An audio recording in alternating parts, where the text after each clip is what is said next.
ከእናት አባቶቻቸው ቤትም ሆነው ምናልባት ፍቅረኛ ጋም ጓደኛ ጋም ዘመድ ጋም ስራ ቦታም ትምህርት ቦታ ላይ ባለመወደድ ስሜት የሚሰቃዩ ሰዎች አሉ። ሰው አይወደኝም፣ ሰው አይፈልገኝም፣ እኔ አልወደድም፣ እኔ አልፈልግም ብለው ባለመወደድ ስሜት የሚሰቃዩ የሚያዝኑ፣ የሚነደዱ፣ የሚበሳጩ ሰዎች አሉ።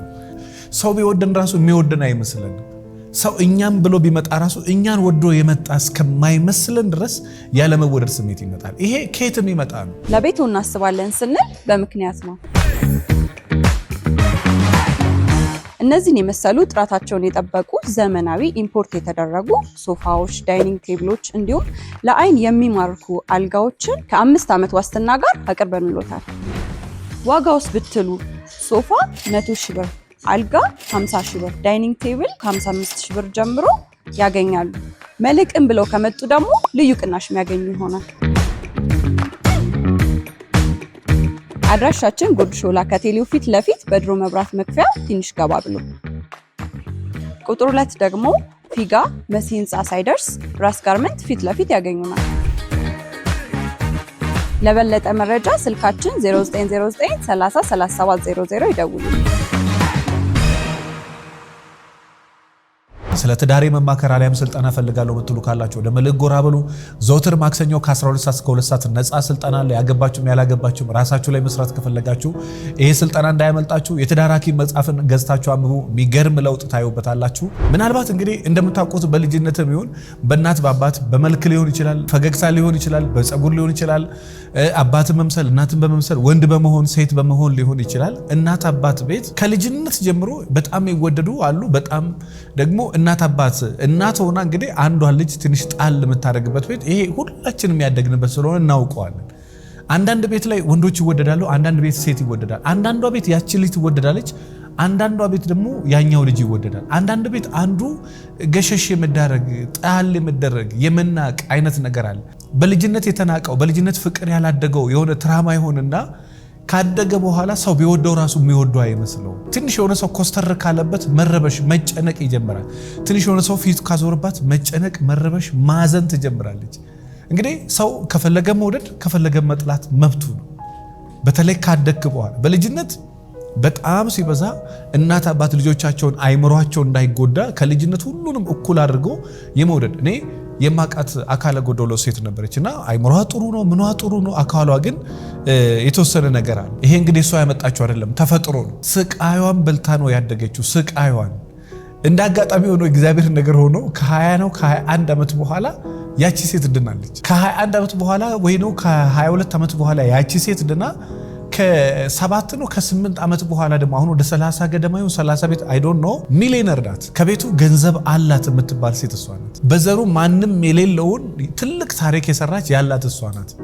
አሁን ደግሞ ጎረቤቱ ሳሩ ትልቁ ትንሹ ምኑ የሚሰግደው የሚያከብረው ያላንቺ ሰው የለም የምትባለው እሷ ናት። እንዴት መልሼ ልውደዳቸው? ትላንትና የማረሳው ጠባሳ ምግብ ርቦኝ ምግብ ማልበላበት ጊዜ አለ። በቃ በፊታቸው የሚያንጓጡበት ጊዜ አለ። እነሱ ሰብሰብ ብሎ አውርተው እኔ ከየት ነው የመጣሁት የማን ልጅ ነኝ ከየት ነው የተወለድኩት ብዬ በራሴ እስከማዝን ድረስ በራሴ እስከምበሳጭ ድረስ ራሴን እስከምጠላ ድረስ የገዛ እናት አባቴ ቤት እንደ ባሪያ ነው የኖርኩት። እና እግዚአብሔር ጤናዬን መልሶ ዛሬ ላይ ልክ ሲሆን ትልቁ ትንሹ ደሃው ሀብታሙ ጎረቤቱ ዘመዱ እናቴ አባቴ ሁሉም ሰው በቃ ያላንቺ ሰው የለም ሲለኝ እኔ ደግሞ በተራዬ ልቤ የሚያለኝ መውደድ አቃተኝ። እንዴት ልውደዳቸው ብላ እኔ በጣም በሚገርም ሁኔታ እንደው ስሜቱ ራሱ እንዴት በቃ አልጠፋ እንዳለ ከታች ጀምሮ ያለው ምክንያቱም ታች ተቆስላለች። ላለፉት 20 ምናምን ዓመታት ራሷን ካወቀች ራሱ ከ4 ዓመት ከ5 ዓመት ከ6 ዓመት ወይ ከ7 ዓመት በኋላ የማስታውሰው ከኔ ተነጥቆ ከአፌ ላይ ተወርውሮ እንጀራ በበላው የማይበላ እንጀራ የጎረቤት ልጅ ነኝ የምን ልጅ ነኝ ከመሬት አግኝተው ነው እንዴ እስከምል ድረሳል። በዛው መጠን ደግሞ እናት አባቶቻቸው ቤት ኦቨር ፍቅር እንደሚሰጣቸው ነው ኦቨር ሌላም ደግሞ ጤና ያላቸው እቺ ሴት እሺ ጤና አታ ነው ጤናን ብታጣፈ ይራል እንደውም ኦቨር ትሪት መደረግ ያለበት ያ ነው። በጣም በሚገርማችሁ ሁኔታ ያ ሰው ኦቨር ትሪት መደረግ የተገባው ያንን ነገር ሳይደረግ በጣም በሚገርም ሁኔታ ዛሬ ላይ አድጎ ያ ነገር ጠባሳ ሆኖበት በሰው ዘንድ ያለ መወደድ ያለ መፈለግ ስሜት የሚሰማው ምናልባት እናት አባት ከሆነ ይሄን ቪዲዮ የሚሰማው ልጆቻችሁን በተቻለ መጠን ነገ በጣም ስቃይ ስለሚሆንባችሁ ብትጠነቀቁ። ምናልባት አድጋችሁ ደግሞ ራሳችሁን የምታውቁ በልጅነት እንደዚህ አይነት ትራማ አለብኝ ታች ሆኜ አልወደድም ነበር። በእናቴ በአባቴ በእህቴ በወንድሜ ጎረቤት በጓደኛ በትምህርት ቤት አልወደድም ነበር። ምናልባት ከመልኬ የተነሳ ምናልባት ከቀላቴ ምናልባት ከጥቁርቴ ምናልባት ከርዝመቴ ምናልባት ከማጠሬ የተነሳ አልወደድም ነበር። ምናልባት አካል ከማጣቴ ትላንትና አይወዱኝም ነበር። ያ ነገር ዛሬ ካደኩ በኋላ ያን ነገር ፊል አደርገዋለሁ።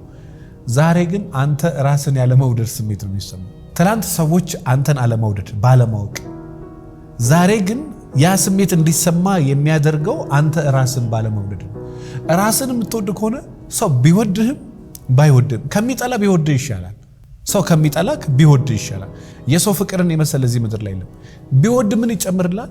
ቢጠላ ምን ያጎልብሃል? በሰው ከመጠላት ግን በሰው መወደድ ይሻላል። ነገር ግን ዛሬ ላይ ያለመወደድ ስሜት የሚሰማችሁ ሰዎች በይበልጥ ሰዎቹ እናንተን ከመጥላት በላይ እናንተ ራሶቹ ኢንዳይሬክት ትጠላላችሁ። ዳይሬክት አይደለም ኢንዳይሬክት። አንተ ራስን አልተቀበልከውም ማለት ነው። ትክክል የሆነ ነገር አድርገ ሰው በተቃራኒው አንተን ስምህን በአደባባይ ቢያጠፋ ምን ስሜት ይሰጣል? ምንም። እኔ አሁን አንዳንድ ጊዜ ኔጌቲቭ ኮመንት ግባና አረ እንዲበል እንዲህ አይነት ኔጌቲቭ ኮመንት ምን አገባኝ? ፖዚቲቭ ነገር ብቻ ከሆነማ አንተ በቃ ቅዱስ ልትሆን ነው። ሁሉም ሰው እኩል ሊወድ አይችልም። ሁሉም ሰው እኩል ሊቀበል አይችልም። ሁሉም ሰው ቀጥ ባለ መንገድ ሊረዳ አይችልም። አንዳንዱ አወላግዶ ይረዳል፣ አንዳንዱ ቀጥ አድርጎ ይረዳል። ለስንቱ መልስ ትመልሳለህ። አይ እኔ እንደዚህ ነኝ፣ እኔ እኮ ቅዱስ ነኝ፣ እኔ እኮ ልዩ ነኝ፣ እኔ እኮ ተወዳጅ ነኝ፣ እባካችሁ ውደዱኝ ነው። ተወዳጅ ስራ ብቻ ስራ። ሰዎች ስላልወደዱ ብቻ ሳይሆን አሁን አንተ ራስን ስለማትወድ ሊሰማ ይችላል። በይበልጥ ራስን ስለማትወድ ነው። በይበልጥ ራስሽን ስላልተቀበልሽና በኢንዳይሬክትም ቢሆን ራስሽን ስለማትወጁ እንጂ ዛሬ ላይ ካደግሽ በኋላ ራስሽን ካወቅሽ በኋላ ትክክል የሆነውን ነገር አድርገሽ ሰዎች ትክክል አይደለም ብሎ ከተከራከሩ አረ ትክክል ነው እንዴት ላስረዳቸው? የትኛው ዓለም ላይ አይባልም። ትክክል የሆነውን ነገር ካደረግሽ ከበቂ በላይ ነው። ትክክል የሆነውን ነገር ካደረግ ከበቂ በላይ ነው። እዛ ላይ ነው ፎከስ ማድረግ ያለው። ያለመወደድ ስሜት፣ ያለመፈለግ ስሜት፣ ያለመከበር ስሜት የሚሰማቸው ሰዎች ያንን ነገር ለራሳቸው ስለሌላቸው እንጂ እንደ በፊቱ ሰዎች ብቻ ለነሱ ስለሌላቸው አይደለም፣ እነሱ ለራሳቸው ያንን ስሜት ስለሌላቸው። ስለዚህ እኔ በተቻላችሁ መጠን ትላንትና ላይ እንደዚህ አይነት ያለመወደድ፣ ያለመከበር፣ ያለመፈቀር፣ ያለመደመጥ አይነት ነገር ከነበረ ዛሬ ላይ እውነትም እኔ ሰው አይወደኝም፣ ሰው አይፈልገኝም ለመሰላችሁ እንደዛ ብላችሁ ስለምታምኑ ሰው ቢወድህ ራሱ ሰው ይወደኛል አትልም። ፊት ቆንጆ ራሱ ብትሆን ቆንጆ ራሱ ብትሆኚ ቆንጆ ነኝ ብለሽ አታምኚም። አንተ ጠንካራ ሰው ራሱ ብትሆን ጠንካራ ነኝ ብለህ አታምንም። ለምን? በተደጋጋሚ ያኛው ነገር ተደረው አይምሮ ውስጥ ገብቷል ያኛው። ከዛ የተነሳ ሰው እንደማይወድ፣ ሰው እንደማያፈቅር፣ ሰው እንደማያከብር፣ አንተ እንደምትጠላ፣ አንተ እንደማትወደድ በቃ እንደዛ ነው ራስን የምታስብ። ግን እውነት አይደለም። እውነታው የትኛው ነው? እንደ ማንኛውም ሰው ሁሉም ሰው ሊወድ አይችልም። ሁሉም ሰው ሊወድሽ አይችልም። ሁሉም ሰው ሊያፈቅር አይችልም። ሁሉም ሰው ሊያፈቅር አይችልም። የሆነ ሰው ይወድሃል፣ የሆነ ሰው ይጠላ። አንተ ክርስቶስ አይደለም። ክርስቶስን እንኳን ሁሉ አልተቀበለውም። ስለዚህ ሁሉም ይውደደኝ ማለት ማንም ሰው እንዳይወድ ራስን ለማድረግ ነው። እኔ እንደውም ጎበዞች ከሆናችሁ ምን አድርጉ መሰላችሁ? ይሄ መወደድን ተሸክማችሁ መኖር የምትችሉ ከሆናችሁ ደካሞች ናችሁ። በጣም ጀግና የምትሆኑ መቼ ነው? መወደድንም አለመወደድንም ተሸክመ መኖር የምትችል ከሆነ በጣም ጀግና ነህ። እኔ የውርደትን ጥግ አውቀዋለሁ። በጣም የመዋረድ ጥግን አውቀዋለሁ። የመከበርንም ጥግ አውቃለሁ። የመጥገብን ጥግ አውቃለሁ። የመራብን ጥግ አውቃለሁ። በሚሊዮን ገንዘብ የመኖር ጥግን አውቃለሁ። ፋይናንሻል የገንዘብ ነፃ በቃ ማትቸገርበት ደረጃ ዜሮ ሆኖ የሆነ ነገር እስከመቸገር ድረስ ማንን ልጠይቅ ብለህ ብትል የጠየካቸው የደረስክላቸው ሁሉ መልሶ እስከማይደርሱልስ ታውቃለህ ወይ? አውቃለሁ። ለዛ ነው አንዳንዱን ሰዎች ይሄን ከዚህ በፊት መከዳትን የምታውቅ ከሆነ ከዛ በኋላ ብዙ አይገርምህም። በቃ ትቋቋመዋለህ። ታውቀዋለህ። መከዳትን ቺት መደረግን ታውቀዋለህ። የምታውቀው ከሆነ ሰው ራሱ ሲመክር ስሜቱን ታውቀዋለህ። ይሄ ያለመወደድ፣ ያለመከበር፣ አንተ እንደዚህ አይነት ስሜት አሳልፌ ነው ያለመወደድ፣ ያለመከበር፣ ያለመደመጥ፣ ሌላው ሰው በጣም ተወዶ ተከብሮ አንተ ገለልተኛ ሆኖ ብቻ እንደ ቁጭ ሸሚዝ እንደ አውቀዋለሁ ስሜቱ። አሁን ግን እንደዛ ይሰማሃል ብላችሁ ብትይ የሚወዱኝ ሰዎች በማግስቱ ጠልተውኝ ያውቃሉ። ያለ ምንም ሪዝን ምንም ተሰምቶኝ ያውቃል። ራሴን ወደዋለሁ፣ ራሴን አከብረዋለሁ።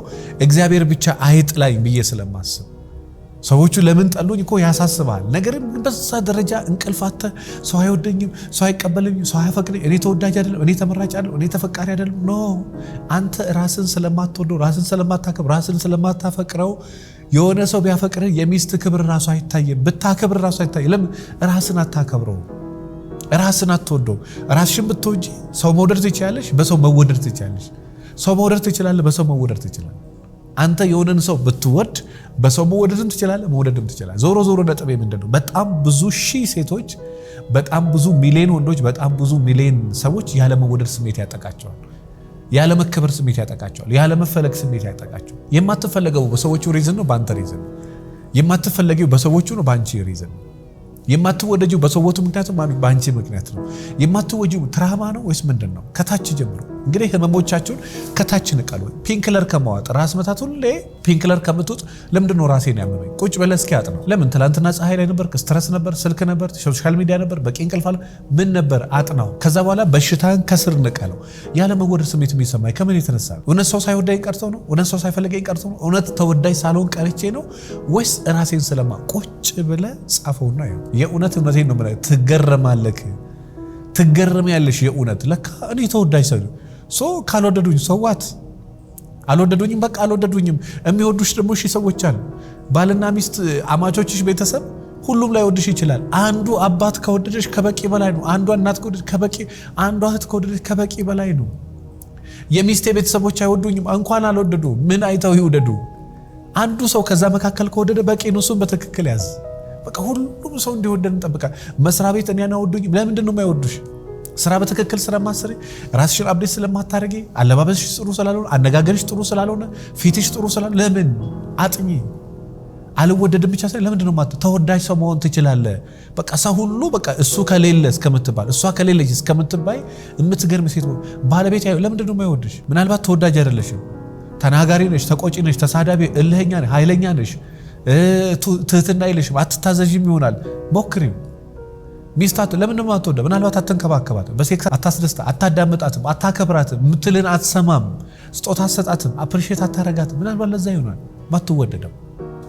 ያንን ነገር ከፈታኸው እመነኝ ለዘላለም ህይወት ላይ የሚያስደነግጥ ለውጥ መምጣት ይጀምራል። ምናልባት ያለመወደድ ስሜት የሚሰማችሁ ሰዎች የእውነት ይሄን ነገር መፍታት ከፈለጋችሁ ለምንድን ነው ማልወደደው? የእውነት ሰው ነው ማይወደኝ? እኔ ነኝ ራሴን ማልወደው? ቁጭ ብላችሁ ወረቀት ላይ ጻፏት። ለምንድን ነው ሰው ማይወደኝ ነው? ወይስ እኔ ነኝ ሰው ማልወደው? ወይስ ሰው ነኝ ማይወደኝ? በደንብ ቁጭ ብላችሁ አጥኑ። ያን ጊዜ አንተ ራስን ልክ ስትወደው ቢወደውም አይገርምም፣ ቢጠሉም አይገርምም። ከሚጠሉም ጋር ትኖራለህ፣ ከሚወዱም ጋር ነው። እኔ ብዙ ነገር እላችኋለሁ፣ በጣም ትምህርት ይሆናችኋል ብዬ ነው ብዙ ላይፌን ማጋራችሁ። መኖር ልመዱ። ከናንተ አጌነስት ከሆኑ ሰዎች ጋር ራሱ መኖር ልመዱ። ከትልቅ ጋር መኖር ልመዱ፣ ከትንሽ ጋር፣ ከደሃ ጋር መኖር ልመዱ፣ ከሀብታም ጋር መኖር ልመዱ። መስማማት ልመዱ። እኔ ብቻ እንደዚህ እንደ ጋሪ ፈርስ። እኔ ከዚህ በፊት ምሳሌ ሆናቸዋል ብዬ ነገራቸዋል። እኔ የምኖርበት ቤት ባለቤትየው በእስልምና ሃይማኖት ያለው በጣም ማከብረው፣ በጣም ደስ የሚል፣ በጣም የሚገርም ሰው። ኦርቶዶክስ ለአሁን ኢትዮጵያ ኦርቶዶክስ ቤተክርስቲያን እያስተማርኩ አስቡት። ማን ኤክስፔክት ያደርጋል? ደስተኛ ነው፣ በጣም ሲበዛ ደስተኛ ነው። ከዚህ በፊት የፕሮቴስታንት አገልጋይ የነበረ ሰው ግቢ ኖሬ ነበር። በጣም ተከባብረን ባውንደሪ፣ እኔ በህይወቴ እወዳለሁ፣ ባውንደሪ ማስመር እወዳለሁ። ከሰራተኛ ጋር፣ ከሚስት ጋር፣ ከጓደኛ ጋር፣ ከቤተሰብ ጋር፣ ከሁሉም ጋር መስመር አለ። ሄደ ጥልቅ በለ እኔ ካላቦካውላችሁ አትልም። የሰው ቤት ውስጥ ካልወጣው ደግሞ አትልም። 5 ዓመት ኖሬ አንድ ቀን የቤታቸውን ሳሎን ሳረግጥ የወጣውበት ግን በጣም ተዋደን የሄድንባቸው ቦታዎች አሉ። ባውንደሪ ያስመረ ከትልቁም ጋር ከትንሹም ጋር ከባለስልጣኑም ጋር ከባለ ሀብቱም ጋር ከደሃውም ጋር ከኦሮሞም ከወላይታም ከሃዲያም በቃ በፍቅር መኖር። መጽሐፍ ቅዱስ ቢቻላችሁ ከሰው ሁሉ ጋር በሰላም ኑሩ። ከሚወድህም ሰው ጋር ከማይወድህም ሰው ጋር፣ ከሚወድሽም ሰው ጋር ከማይወድሽም፣ በቃ በሰላም ስሙዝሊ ነገሮችን ማስኬድ ትችላለህ። እኔ ይሄንን በደንብ በሰፊው ሌላ ጊዜ እናይበታለን። አስቡበት። እናንተ ናችሁ ራሳችሁን የማትወዱት፣ ሰው ነው የማይወዳችሁ። አንቺ ነሽ ራስሽን የማይወደው፣ ሰው ነው የማይወድሽ። ኢንዳይሬክት አንቺ ነሽ ራስሽን የማትወጂው፣ ሰው ይወድሻል። ራስን የማትወደው ሰው ይወድሃል። በዛ ላይ ደግሞ ተወዳጅ ባህሪ ካለክ እንዴት ነው ሰው ያልወደደክ? ካልወደዱ ደግሞ በቃ የራሳቸው ጉዳይ። ለምን ተወዳጅ ነገር አይወዱም ይሆናል፣ ቅን ነገር አይወዱም ይሆናል፣ ጨዋ ሰው አይወዱም ይሆናል። መብታቸው ነው። ማድረግ ያለብህን ነገር እያደረግህ፣ ማድረግ ያለብሽን ነገር እያደረግሽ ወደፊት መሄድ ትችላለህ። ስለዚህ የሚገርም የተወዳጅነት ስብዕና እንዲኖራችሁ ከፈለጋችሁ ራሳችሁን መጀመሪያ ውደዱ፣ ራሳችሁን ተቀበሉ፣ ራሳችሁን አክብሩ። ከዛ በኋላ ለውጡን ታያላችሁ። ስለዚህ እነዚህ ነገሮች በደንብ አስምሩባቸው ለማለት እወዳለሁ። አመሰግናለሁ። በጣም የሆነ ነገር እንደተማራችሁበት ተስፋ አደርጋለሁ። እንደዚህ አይነት ስሜት የሚሰማችሁ ከታች ከልጅነት በእናት በአባቶቻችሁ ቤት ተጠልታችሁ ያደጋችሁ ሰዎች ይሄንን ካደጋችሁ በኋላ መገልበጥ ትችላላችሁ ወይ? 100%። እንዲያወደኙም እየየ ከማለት ይልቅ መገልበጥ ትችላለህ። ያን ታሪክ መቀየር ትችላለህ። ይህን ስሜት ደግሞ ቁጭ ብለህ ወረቀት ላይ በመጻፍ ራስን በመውደድ ራስን በማክበር ራስን በማፍቀር ከሚወዱም ጋር ከማይወዱም ሰዎች ጋር በመኖር ይህን ችግር መቅረፍ ትችላለህ። በዚህ ጉዳዩ ነገር ገጥሞኛል የምትሉ ካላችሁ ሀሳብ አስተያየቶቻችሁን ኮመንት ላይ አስቀምጡልኝ። ለቤቱ እናስባለን ስንል በምክንያት ነው። እነዚህን የመሰሉ ጥራታቸውን የጠበቁ ዘመናዊ ኢምፖርት የተደረጉ ሶፋዎች፣ ዳይኒንግ ቴብሎች እንዲሁም ለአይን የሚማርኩ አልጋዎችን ከ5 ዓመት ዋስትና ጋር አቅርበንሎታል። ዋጋውስ ብትሉ ሶፋ 100 ሺህ ብር፣ አልጋ 50 ሺህ ብር፣ ዳይኒንግ ቴብል ከ55 ሺህ ብር ጀምሮ ያገኛሉ። መልሕቅን ብለው ከመጡ ደግሞ ልዩ ቅናሽ የሚያገኙ ይሆናል። አድራሻችን ጉርድ ሾላ ከቴሌው ፊት ለፊት በድሮ መብራት መክፈያ ትንሽ ገባ ብሎ፣ ቁጥር 2 ደግሞ ፊጋ መሲ ህንፃ ሳይደርስ ራስ ጋርመንት ፊት ለፊት ያገኙናል። ለበለጠ መረጃ ስልካችን 0909 30 3700 ይደውሉ። ስለ ትዳሬ መማከር አሊያም ስልጠና ፈልጋለሁ የምትሉ ካላችሁ ወደ መልሕቅ ጎራ በሉ። ዘወትር ማክሰኞ ከ12 ሰዓት እስከ 2 ሰዓት ነፃ ስልጠና አለ። ያገባችሁም ያላገባችሁም ራሳችሁ ላይ መስራት ከፈለጋችሁ ይሄ ስልጠና እንዳያመልጣችሁ። የትዳር ሐኪም መጽሐፍን ገዝታችሁ አንብቡ። የሚገርም ለውጥ ታዩበታላችሁ።